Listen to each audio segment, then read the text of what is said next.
Thank you, and thank you everyone for being here tonight. My name is Nick Camina, and I'm running for the 17th Circuit Court Judge in Kent County. First and foremost, I am a husband and a father to two young girls, which is a job that I take most seriously in my life. I'm also a West Michigan native, born and raised in Grand Rapids, attended Catholic Central High School and Aquinas College before attending law school at Cooley Law School. I began my legal career working in the Michigan Supreme Court and later the Michigan Court of Appeals, where I developed a deep passion for the law and ensuring that it's applied fairly and impartially to everybody coming before the court. For the past 11 years, I focused that passion on representing clients in various civil cases, medical malpractice, personal injury, civil rights complaints, as well as divorce, custody, and child support disputes. I'm running for court because I know the value and the importance of judges that are fair, impartial, and make decisions based on the law and the facts, not personal beliefs or partisan ideologies. When I worked in the appellate courts, I saw firsthand judges who made decisions based on their personal opinion of how the case should come out. You know, I had judges come to me and tell me, this is the result that I want, find a way to get to it. Fortunately, at the Michigan Court of Appeals, I was a research attorney and I didn't work under any one individual judge. So I was able to focus solely on applying the law to the facts of every case coming before the court. In that capacity, I was able to advise and consult with judges and personally drafted over 100 opinions in various civil, criminal, and administrative appeals.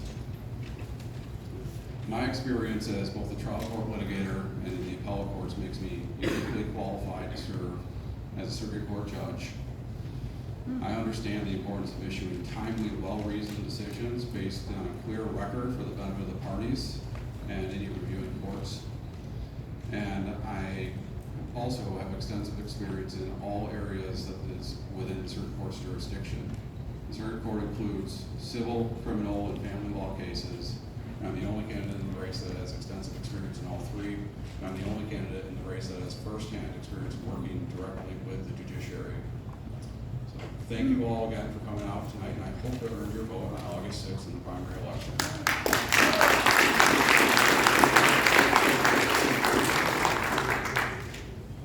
What do you believe are the biggest changes that need to be made in the justice system?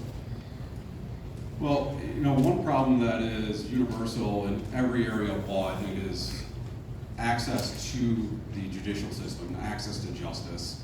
The legal process takes far too long, it costs way too much, and it's too complex for most people to understand. So there need to be changes that judges can work for in terms of trying to simplify the process and the procedures, providing clear instructions, simplifying the court rules, or at least providing materials so that parties are able to try to navigate the system without attorneys, if at all possible. You know, we do have some great resources in Kent County. The Legal Assistance Center, where I interned in law school, is a great resource for people, especially in the family court sphere, who need assistance and can't afford to pay for attorneys.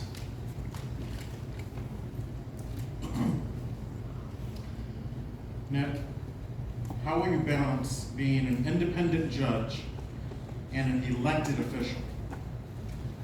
I think first and foremost is, as a judge, you need to make a very clear record that is well-reasoned, based solely on the facts of the case and the law, and avoid any sort of partisan agendas, legislating from the bench, but by issuing clear, well-reasoned decisions that tell the parties, reviewing courts and the public, why you're ruling the way you are, that you have the ability to insulate yourself from criticisms that you're somehow pursuing ulterior motives or legislating from the bench. Do you have any articles that you've written or posted anything online or made any videos or presentations that you would be able to share, any legal writings that people could learn more about some of your philosophies? And if so, where can people find those? Well, I don't have any published articles online. I'm happy to share any materials that I've prepared in cases pending before the Michigan Supreme Court, Sixth Circuit Court of Appeals. I've been fortunate enough in my career Although sometimes it's not a good thing to be arguing in the Michigan Court of Appeals and the Michigan Supreme Court and the Sixth Circuit Court of Appeals. Hopefully I'm on the winning side of those arguments, although not every time I am. But I'm more than happy to share any of the materials that I've personally drafted, and I've helped draft amicus briefs on behalf of other organizations, including the Michigan Association of Justice, which is an organization that stands up for ensuring the right to a civil jury trial. Where would people be able to get that information from you? Contact me. I'm going to be at the back. I'll give you my email. Most people have my cell phone. I'm pretty accessible. Thank you. On the ballot, there'll be people running for circuit court, probate court, and district court. And a lot of us don't understand what any of those are. So can you help us understand what the different levels are and what you're running for? Yeah, well, I'll try to help. I guess the easiest to explain is that district court, generally speaking, is going to be criminal cases, misdemeanors, as well as civil cases under $25,000. And there's other areas in there as well, but those are probably the two primary and the largest parts of it. Circuit court historically has been civil cases over $25,000, criminal felonies, as well as family law, divorce, child custody, and support issues. However, in Kent County, circuit court and probate court have concurrent jurisdiction. So a circuit court judge in Kent County and a probate court judge can hear the same cases, including family law, civil criminal, and abuse and neglect cases, as well as that. Thank you, sir. Thank you so much. Thank you. I didn't see Peter. Did he end up showing? No? Okay. All right. Marcus Schmiel from the 63rd District Court. Welcome, Marcus.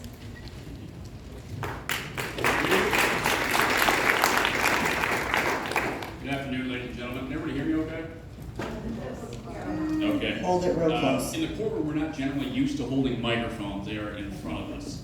My name is Marcus Schmiel. I've lived in this county since I was 3 years old. I also grew up in Sparta. Law is my second career. Prior to that, when I left high school, I was in the trades. I built roads. I worked at the hospitals. I built homes here in Kent County. I'm not a politician, and I don't claim to be. After I got out of the trades, I went to law school. I was the president of the Mock Trial Association. I was the president of the Moot Court Association. I was the director of public affairs for the student body. During law school, I earned the Leadership Achievement Award, all while working a full-time job. As an intern, also in law school, I worked at the Kent County Office of the Defender, trying to help individuals who didn't have a voice be able to come to court and exercise their constitutional rights. I'm a big constitutionalist, and I believe in that. I believe that the legislators, the executive branch, shouldn't be messing with that. My first trial I ever had was in the 63rd District Court. As an intern, I ran both courts for Judge Sarah Smolinski and for Judge Steven Servas. At that level, I've handled thousands of cases on the criminal level, from everything from driving while license suspended up to homicides. For the last 7 years or so, as I stated, I worked at the Public Defender's Office. I became a senior attorney there.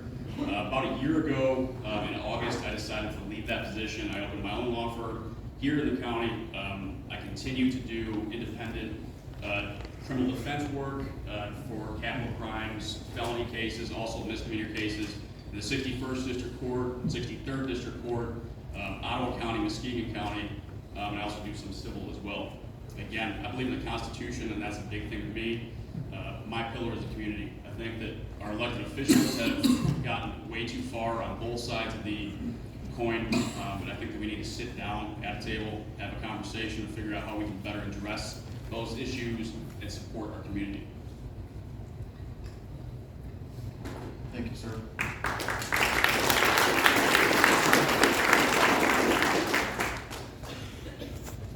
Could you tell us what you would say is the purpose of the criminal justice system itself? Well, the purpose of the criminal justice system in and of itself is for two different things. There are crime victims under Article 1, Section, I think it's 24 of the Michigan Constitution. to give them justice and give them peace. It's important to remember those individuals who suffer from crimes. It's also very important to make sure that individuals who are alleged to have committed crimes, that their constitutional rights are observed. The purpose of a judicial officer is to be neutral in that and not to give either side any kind of bias. You've stated a lot of the different things that you've been involved in throughout your career. Beyond a law degree, what specifically qualifies you to be a judge, and why should people vote for you?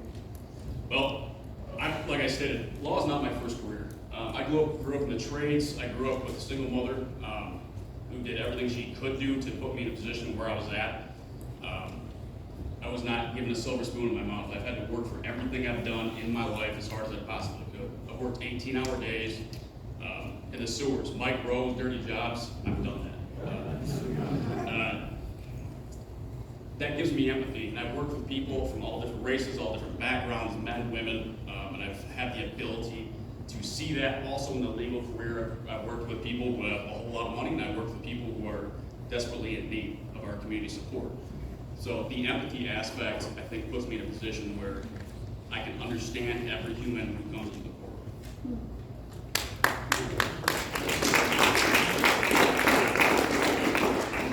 What do you think are some of the biggest changes that need to be made to the criminal justice system? There's a lot of different changes that I believe need to be made about the criminal justice system, to be fair. There is a huge issue, specifically in the 63rd District Court, with the volume of cases that go through there. We as a community, we pay for the police to arrest people, we pay for the prosecutors to prosecute people, we're paying for the defense to defend people. And it seems that sometimes to be a little bit of a racket to me. It just simply does.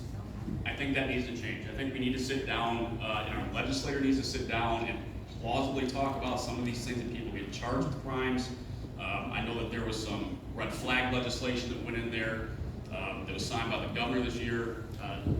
That is a step backwards, in my opinion, a very large step backwards, and those are aimed at specific groups of people.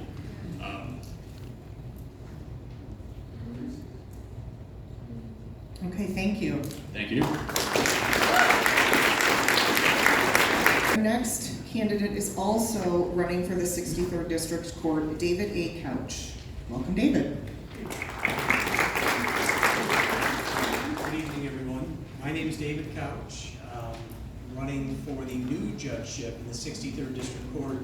A lot of people are little things that are happening in the court. Judge Smolenski is stepping down early, and what we're running for here is a third judgeship. And it's something that the legislature passed because the court is so overburdened. And I was born and raised in Grand Rapids. I went to Grand Rapids Central High School, graduated in 1989, and then I went to Grand Rapids Community College. And the reason why I did that for 2 years was so I could work, save money, and pay my way through college. I transferred to the University of Michigan. I graduated with a bachelor's degree in political science, and then graduating debt-free from college, I then took another year off so I could work and save money to go to law school. I went to law school at the University of Detroit, and I'm proud that when I was in law school, I had an opportunity to clerk at a law firm, Garen Lugow Miller in Detroit, and I'm very proud to tell you that's the only place I've ever worked. I've had one employer for the last 27 years, and that's significant because it shows maturity, it shows the ability to compromise, it shows the ability to work well with others, and those are qualities that go toward good judicial temperament. And that's something that you should want in your judges. When I was in law school, I was a law review editor, I'm proud of that. I was also on the Moot Court Board of Directors. When I got out of law school and into practice, I've had a civil practice for the last 27 years. I've occasionally handled some criminal matters, but I've primarily been a civil defense trial lawyer, handling serious personal injury and wrongful death defense cases at the trial level. I've been in courtrooms my entire career, and that's primarily why I want to be a judge, because I've always seen what judges do in the court always admired what judges do in the courtroom. And as a 27-year attorney with the experience that I have, I'm confident that I'm in a position where I could be a very good, experienced judge and preside over a trial on day one. Not everyone in the race has 27 years of experience, and I'm hopeful that that's something that you take into account when you cast your vote.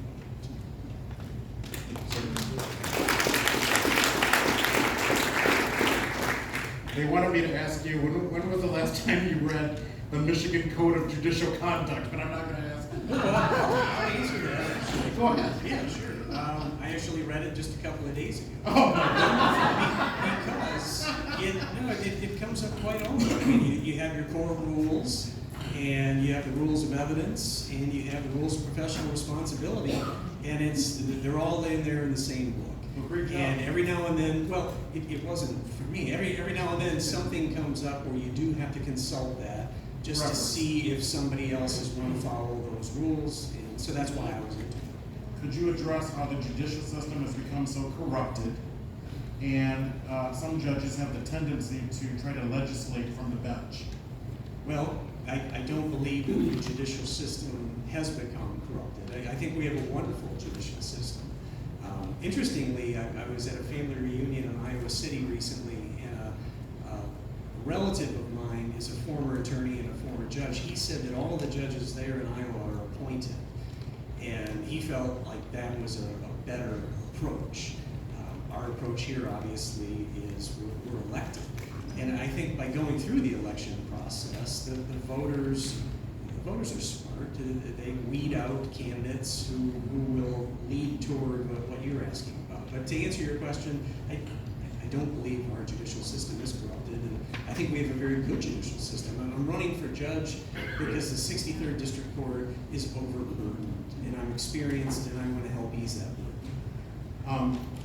Do you think the system has been used and weaponized against people in this country? I do not. Okay. No. You mentioned overburdened, Yes. and this being a new position here, Yes. a third judge. Tell us a little bit about why you think that system is overburdened, and as another judge, more taxpayer dollars, why should people vote for you? Well, I think it's important that people have access to the court system. In the district court, you do have a lot of individuals who will file lawsuits and represent themselves. They should have a right to bring that claim. If it's without merit, it'll be dismissed quickly. But I think that the court is just overburdened because, first of all, they cover a very large area. As I walked around and knocked on doors and gathered signatures, I was telling people time and time again, the 63rd District Court covers everything in Kent County except the city of Grand Rapids proper, Kentwood, Wyoming, Granville, and Walker. They have their own district courts. So think about Sparta, Cannon Township, out to Lowell, down to Caledonia, Ada. I mean, it's everywhere. So it's a large jurisdiction, and that's why they're running. Thank you, David. You're from Daniel J. O'Hara is also running for the 63rd Court position.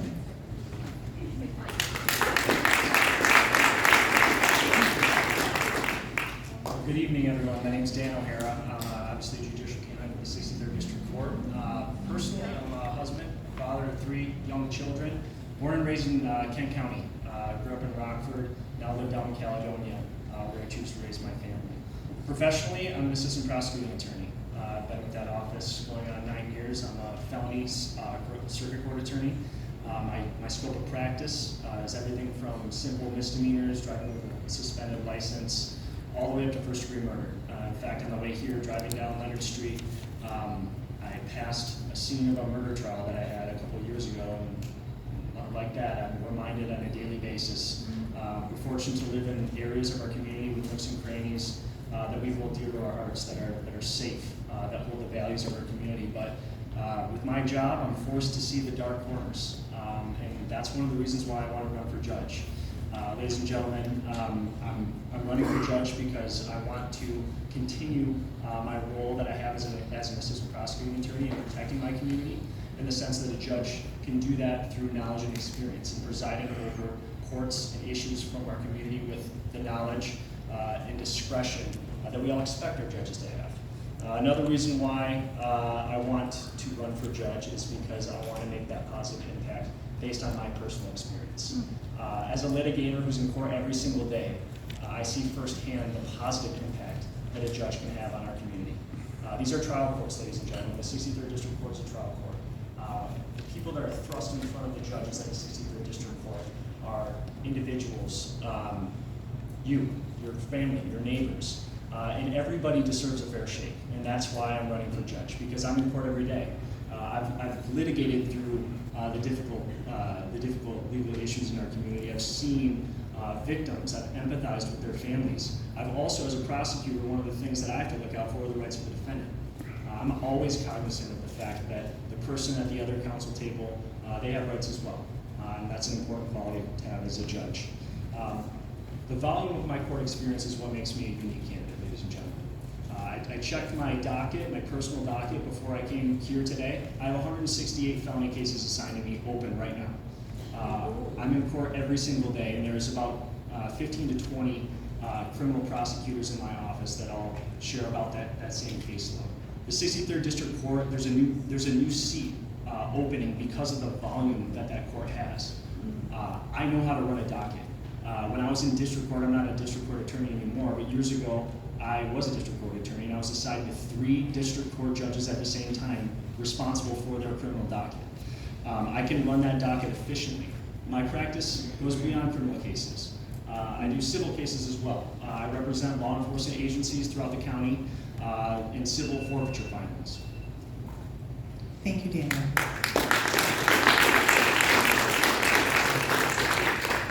Would like to talk about the application of unlikely unconstitutional laws or things that you may feel may be unconstitutional. I'll give you a couple of examples.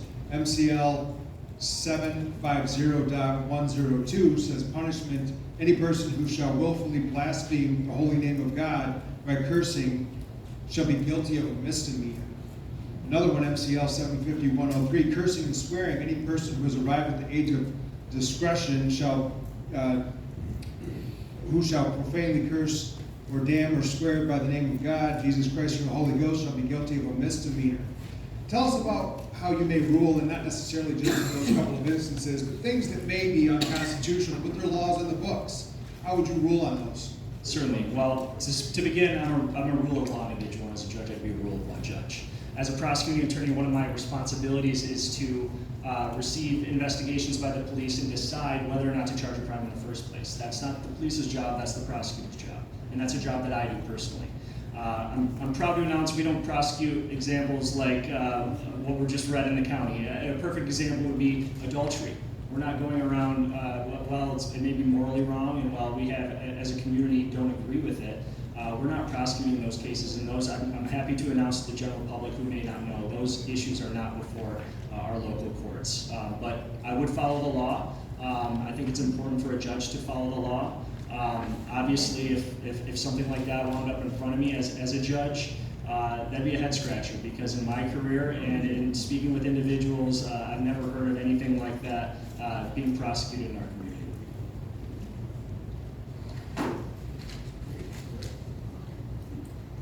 Under the Fourth Amendment to the Constitution of the United States, we all have the right to be free from unreasonable search and seizure. Under Michigan statutes, we also expect law enforcement to follow certain procedures in obtaining a search warrant. Yes. It's our understanding that the exclusionary rule generally bars the introduction into evidence of materials seized and observations made during an unconstitutional search. It's our understanding that the evidence is not excluded to protect the defendant, but it is a means of discouraging law enforcement from ignoring the Fourth Amendment. So the rule is intended to protect the Fourth Amendment rights of citizens to be free from unreasonable searches and seizures. Is there a better way to protect the Fourth Amendment right to be free from unreasonable search and seizure other than the application of the exclusionary rule? Well, I think what you're referring to and what we refer to it as is called fruit of the poisonous tree. We all, as citizens of America, have that constitutional right. It's a fundamental right that we have to be free from illegal searches and seizures of our person. And you're right, the exclusionary rule does apply. It's to protect the defendant, but there's exceptions, obviously, to the exclusionary rule. And I think one of the important things, especially in today's day and age, with the defunding the police movement, is making sure that our law enforcement have the proper training and ability to not violate that Fourth Amendment. I think that's something that is important not only for the defendants, but it's important for the police, and it's important for the individuals in our community to be able to trust the police when they're having that police-citizen contact, and being able to appreciate the fact that the police are doing a job to protect the community and not just singling somebody out. There's an ongoing debate in Kent County about the public defender's office and whether it should remain independent or fall under the discretion of the county commission. What is your thoughts on that topic? I hate to skirt the issue here, but as a prosecuting attorney, I don't think ethically I can say that I have no say in the matter. As a judge, I would have no say in the matter, and ethically, I don't think I can publicly comment on it. I'm a litigator. I deal with the public defender's office. I deal with private attorneys, and that's really all I can say, unfortunately. Okay, thank you, Daniel. Thank you all. Is also running for the position of the new 63rd District Court Judge position. Welcome, Jonathan Pash. Thank you. I know a lot of the faces in here. It's good to see you guys again. I had some experience with breakfast with some of you, meeting some of you for some conversations. I really appreciate that. My background, born and raised in Kent County. Went to Grand Rapids School System from beginning to end. Went to Cornerstone University for undergrad. Prior to that, I was also a Grand Rapids Community College attendee, which I think speaks to the awesome resources we have in the county. Where I kind of diverge a little bit from the people that were before me speaking is my life experience. I never wanted to be a lawyer. I didn't, fifth grade think, man, I really want to be a lawyer someday. And to be honest, I didn't have the grades that I think would get me there when I was in elementary school. What I wanted to be was a police officer, and that was my lifelong dream. I realized that at 20 years old, I became a police officer, and I thought that was my path. In fact, I have to write this down because my resume is long in this area, and it really is where I thought my career was going to be. I served as a patrol officer, a liaison officer for the Godfrey Lewis School District. I was a narcotics detective, a sergeant of road patrol, a hostage negotiator, a SWAT team operator and later commander, honor guard member, OHSP, which is traffic, grant administrator, OWI instructor, that's drunk driving instructor, standardized field sobriety task force instructor. So I taught other police officers how to make drunk driving arrests. I was a graduate of the Grand Rapids Police Leadership Institute, and that's where my career started to take a different path. I was on the path to be command. I was at the Grand Rapids Leadership Institute. I was enrolled at Michigan State University to get my master's degree in police administration. SWAT team member, running and gunning, and then I blew up my back. Had back surgery. The surgeon said, your life in law enforcement is coming to an end. Well, I loved law enforcement. And the reason being is because every single day I was out there with you guys. School liaison officer, I was in the schools with the kids, watching them go to lunch. In fact, there was one day, I wasn't planning on telling the story, but here it is. One day where 3 gang members came into the school to beat up a student, and I was the only person there to stop them. And I fought those 3 people and got them all in custody and took them out of it. That's the job I loved. All right? When the career path switched, I had to work night shift because I had a family, so I'm a night shift patrol supervisor, and then I went to law school full-time during the day. I'd sleep in the basement of the police department, or the parking garage of the law school if it was summertime, go to law school, take a 2-hour nap, and go back to work because I wasn't going to be disabled and I was going to keep working. I graduated law school in 2 years. Usually takes 3 while doing that. Also had a kid. Well, I didn't. My wife did. Had a kid while we were in there. And that was the path that I took to become a lawyer. I also have the chops as a lawyer. I'm a senior litigator for Allstate, okay? I'm not senior litigator, it's actually senior trial attorney. I handle all lawsuits in West Michigan. That's not just Kent County, I'm everywhere, okay? So I've got that experience as well. And the one thing I think might hit well with this group is I'm the only candidate that earned the endorsement of right to life, okay? That speaks to my faith. When I got that flyer in the mail, hey, do you want to come and show up for this interview? I said absolutely, because I'm not going to shy away from that. Thank you, Jonathan. Well, right along those lines, John, what is your worldview?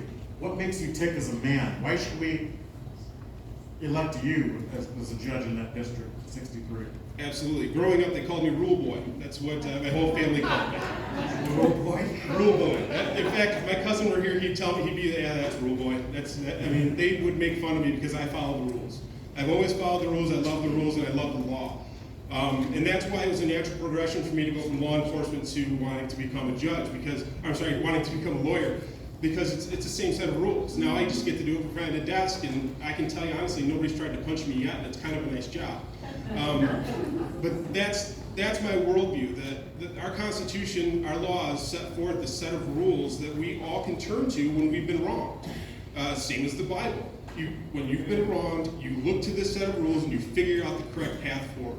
We do that with the law, and I think it would be right up my alley if I were sitting on the bench and I'd be able to have those books to look to when people came before me, who came before the court looking for justice. It'd be very simple to point them to that and to find justice. All right. Talk a little bit about the constitutional interpretation of the reproductive freedom. In December of 2022, the state of Michigan amended the Constitution to provide for an individual's right to make decisions regarding reproductive treatment. The amendment provides, in part, that every individual has a fundamental right to reproductive freedom, which entails the right to make decisions about all matters relating to, in this case, we'll say sterilization. An individual's right to reproductive freedom shall not be denied, burdened, or infringed upon unless justified by a compelling state interest achieved by the least restrictive means. Let's say a 9-year-old child decides that he or she wants to become sterilized and has a court-appointed guardian. The child's parents are opposed to it, and the physician refuses to perform the procedure, but the child and the guardian are pushing for it. How would you go about analyzing the child's rights to reproductive freedom, and how would you approach a situation like this? Sure. As a district court judge, I would say this is in the wrong court. That would be my first answer. So speaking generally, as a human being standing before you that's asking for the voters' trust, there's language that was passed that's in the Constitution that addresses reproductive freedoms, correct. This is not settled law. This is not something that any judge is going to have a strict guidebook to understand and to follow at this point. And this is why picking your judges is so important. You need to make sure that you have judges that have a strong moral compass, that have a bedrock, a foundation in the Constitution as it was written by our forefathers, and understand that, yeah, we've got this addition to our Constitution, but there's not case law that's going to guide on that. And I would ask that judge that has that before them to look long and hard at the Constitution itself, long and hard at the state Constitution, the long history of our country, which is for protecting life in every aspect, and hopefully apply accordingly. Thank you. And my last question is, do you think in any way the judicial system has from time to time been weaponized against our citizens? Yes. Thank you.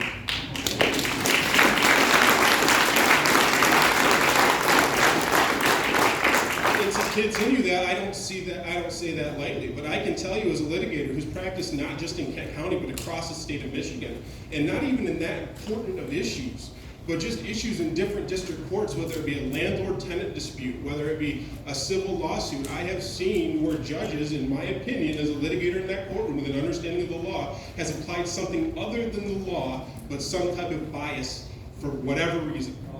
Okay? I'm not pretending it doesn't happen. I know it does. And we need to make sure that we elect people who recognize that, are cognizant of it, and put that aside when they're making their decisions and do it by the rule of law, period. That's it.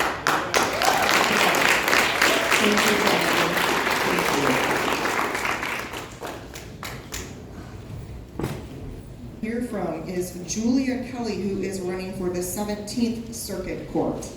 Welcome, Julia.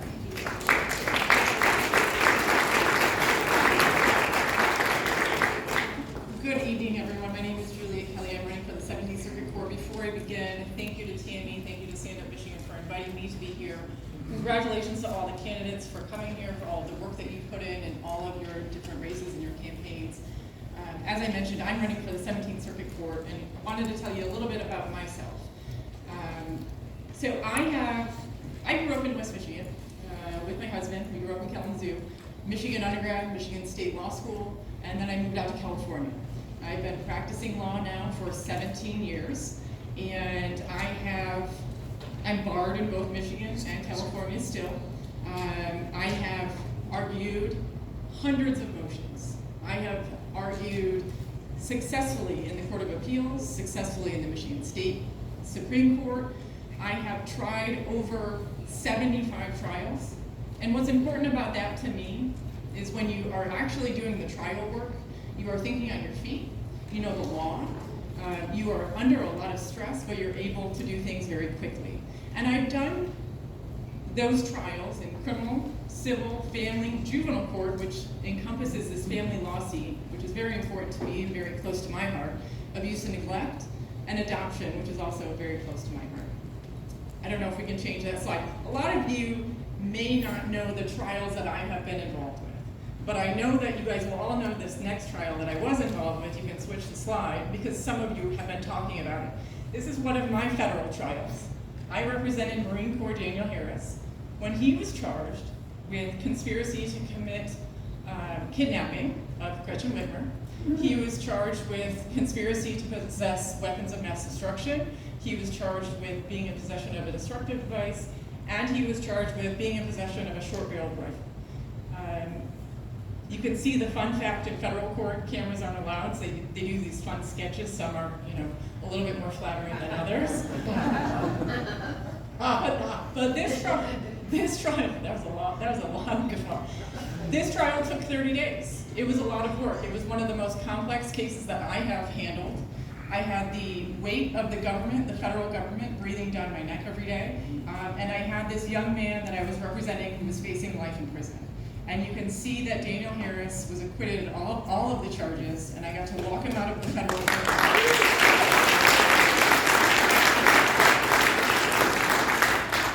I also want to talk to you about my experience in the legal community, because I think it's important for a judicial candidate to also have that experience and to have provided services, not just to your clients, but to the legal community.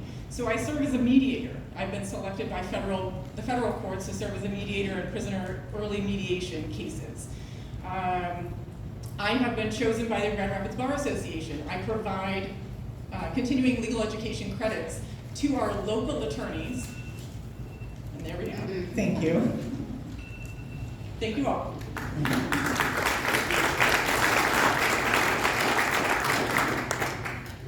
What's your general worldview, ma'am? Just as a woman, as a citizen here, judging cases of our citizens, you represented him as a lawyer. Do you have a worldview that guides you as a person? My worldview is to see everyone with compassion and to treat everyone with compassion. My campaign slogan is justice for all, right? And so what I want to do is when anyone comes into my courtroom, that they know they're going to get a fair shake. They know that they're going to be heard, and they know that I'm not going to have prejudged anything. Thank you. What do you think are some of the biggest changes that need to happen with the justice system overall? You mentioned a little bit about this court case. You saw some of those things, but there's a lot of other components there. What do you think are some changes that need to happen, and how would you be an influence in that? What I'm really excited about in the family law division, which I'll talk about specifically because that's the seat that I'm in, with the juvenile division, right? So the mental health is a huge issue going on in our juvenile division, and making sure that we are addressing those problems. That's some of the things that I'm involved with in my other parts of my life, and serving those juveniles who are working on the southeast side of Grand Rapids, working with foster children and teaching them how to fly fish. It's working with children and making sure we're addressing those issues. On that note of family law, looking at child custody and other things like that, do you think that the court system approaches those situations fairly? And in your courtroom, how would those situations be handled when it comes to child custody, fathers being in the children's lives? How would you go about making decisions on those topics? I think taking the factors that the courts need to make a determination in the best interest of the children, right? And weighing those factors. Every case is going to be different. As some of you know that are in the family law courts, it's one of the most litigious court systems that we have right now in Kent County. And so making sure that we are judging those factors and making sure that we're making those decisions that are fair and impartial in viewing this.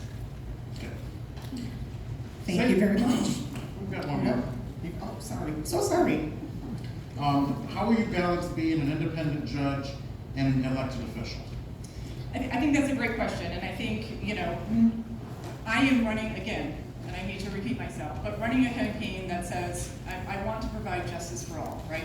And so I want people to, if they're electing me, if they're choosing me, to know that I'm not one party or another party or pushing an agenda, but that if you are coming in front of me, if one of your family members are coming in front of me, you know that you're gonna get that justice for all.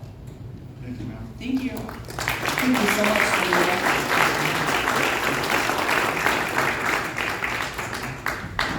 Okay, now before we move on to the next thing, candidates, would you all mind coming up front so that we can